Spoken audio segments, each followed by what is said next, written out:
በዲናችን ያልተብራራ ነገር የለም።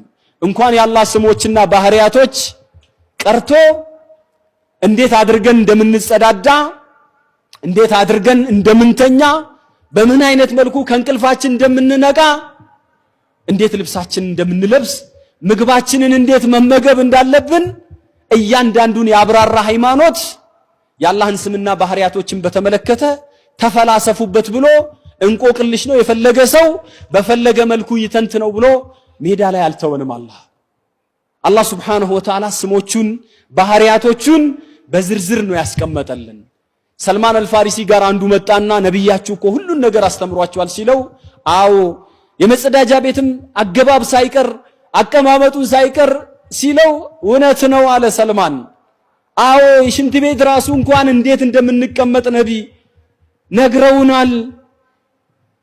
አይነ ምድር ስንወጣ ለሽንትም ወደ ቂብላ አቅጣጫ እንዳንቅጣጭ፣ በቀኝ እጃችን እስቲንጃ እንዳናደርግ፣ ከሶስት ባነሰ ድንጋይ እስቲንጃ እንዳንጠቀም፣ የእንስሳቶችን ፋንዲያ አጥንት እንዳንጠቀም ይሄን ሁሉ ነግሮናል አለ።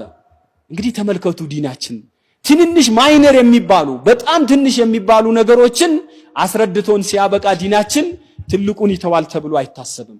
አቡ ዘር ነብዩ ሰለላሁ ዐለይሂ ወሰለም ሁሉንም ነገር እንደነገሩን በምሳሌ ነው።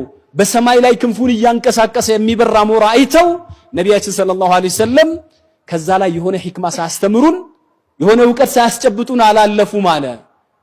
ሁሉንም ነገር ነግረውናል። ወደ አላህ የሚያቃርብ ነገር፣ ወደ ጀነት የሚያቃርብ እኔ ለእናንተ ነግሬያቸዋለሁ ብለዋል ነቢያችን። ወደ ጀሃነም የሚያደርሰውንም እያንዳንዱን አብራርቼላችኋለሁ ኢላ ወቀድ ቡይነ ለኩም ብለዋል ነቢያችን። ታዲያ አላህ ሱብሓነሁ ወተዓላ ስለራሱ ከማንም የበለጠ ያውቃል። አላህ ሱብሓነሁ ወተዓላ ንግግሩም ከማንም የበለጠ እውነት ነው። የሱ ንግግር ከማንም የበለጠ ያማረ ነው። ነቢያችን ሰለላሁ ዐለይሂ ወሰለም ደግሞ ሐሳባቸውን መግለጽ የሚሳናቸው አይደለም። ከማንም የበለጠ ፈሲህ ናቸው። ከማንም የበለጠ ስለ አላህ ሱብሓነሁ ወተዓላ የሚያውቁ ናቸው።